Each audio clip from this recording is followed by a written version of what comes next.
Well, this is JC one more time. I guess I'm on a roll now with this, with my book, Todd. I get to thinking about it when I finish a chapter, and I'm kind of like anybody else who's reading this. I can't help but wonder what's going to happen next.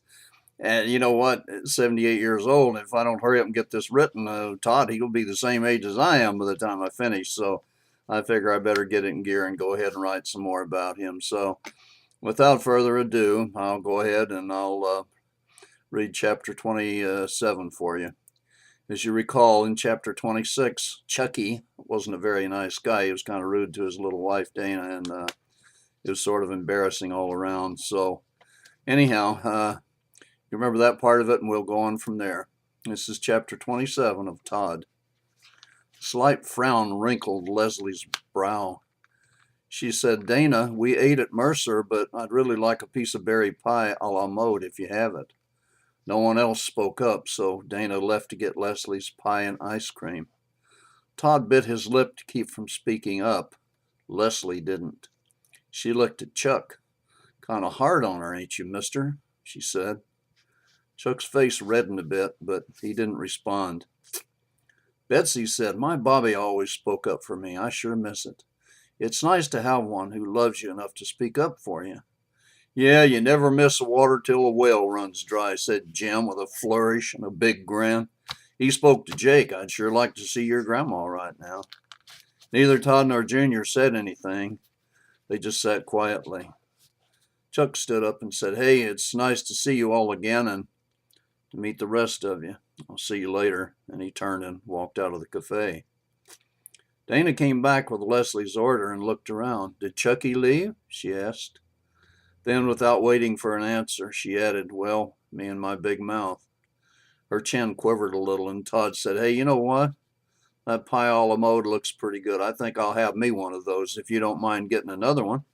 Now there were a chorus of me toos from Jim and Junior and Jake. Dana stood still for a second. Jim said, don't worry, honey. It's hard on a man to lose his job sometimes, especially when he has such a pretty little wife to buy things for. Now, how about that pie a la mode? Dana sniffed and wiped a single tear from her eye, and she smiled in spite of herself. Yeah, sure enough, she said, coming right up.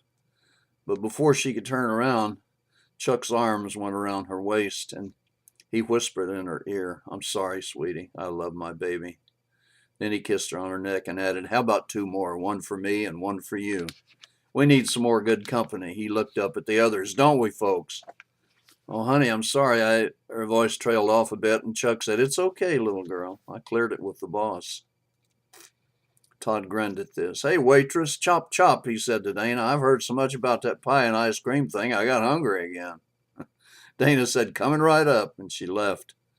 Chuck sat back down and said to everyone, I'm sorry I was so rude to Dana. I guess this being out of work thing bothers me more than I thought.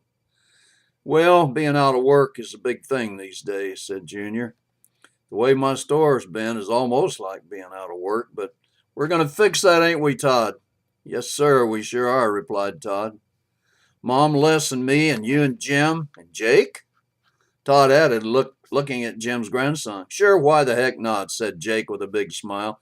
I can't wait to be a big-time business manager, he added. The table was quiet for a while as everyone ate their pie a la modes. Chuck had his arm around Dana's shoulder and pulled her to him. Don't worry, baby, he said with enthusiasm. I'll get it back in gear pretty soon. Maybe we can open a hardware store, he said, and that caused an eruption of laughter all around. The atmosphere had brightened now, and everyone seemed to be in good spirits. Les thought, gosh, this must be so hard on Chuck. Todd squeezed her hand and whispered, not to worry, baby girl. Casually, Todd asked Chuck, do you have anything in the works for any time soon? No, not yet. I keep in touch with the contractors, and I know when they get something else to do, they'll call me. I was in good with both bosses. They liked my work, and it's just a wait and see thing right now. Junior said, boy, I wish I was a bit better off financially right now. I know I'm going to need some help around the store as soon as we get this franchise thing going. It wouldn't pay as much as a construction business does, but with any luck, it'd be steady.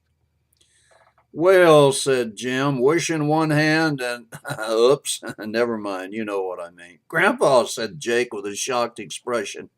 Well, you know what I mean anyhow, repeated Jim. Todd chimed in now. It won't take long to get things going now that everything is about legaled up. And he asked, Chuck, do you have a pickup? Chuck said, yes, I do. 3/4 ton Dodge with a Cummins diesel engine. Great running truck and powerful too, and it gets good fuel mileage. Junior, what was the freight charge for that last load of supplies you got from the wholesaler? Do you remember? Yeah, said Junior. It was over $100. That was only once a week thing since that was only a once a week thing since sales were so slow. It was what I ordered right after I met you. That's about what I spent too, said Jim. I remember thinking it was a lot for no more than I ordered. Betsy said, we spend more than $500 a week for deliveries. The wholesale house, it doesn't have its own trucks. It has to hire a common carrier to make its deliveries. It was becoming obvious what was getting started here. It seemed like everyone had picked up on the same thing at about the same time. It was all about Chuck, and it was beginning to look better all the time. Jim said, hey, Chucky, you don't mind if I call you Chucky, do you? How would you like to get into the hardware delivery business?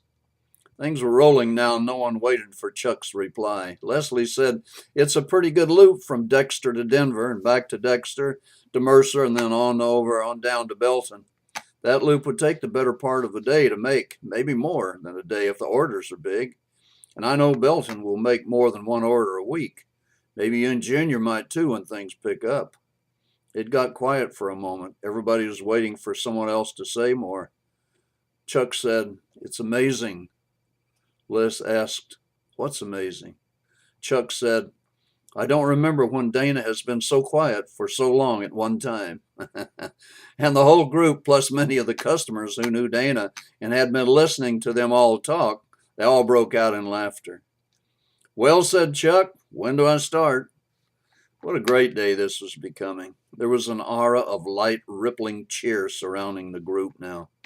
What started out as some mysterious, spooky situation, the threatening phone calls, finding the threat being perpetrated by a young man, the grandson of Jim, one of the partners, and then resolving that, only to find another problem with their friends, Dana and Chuck.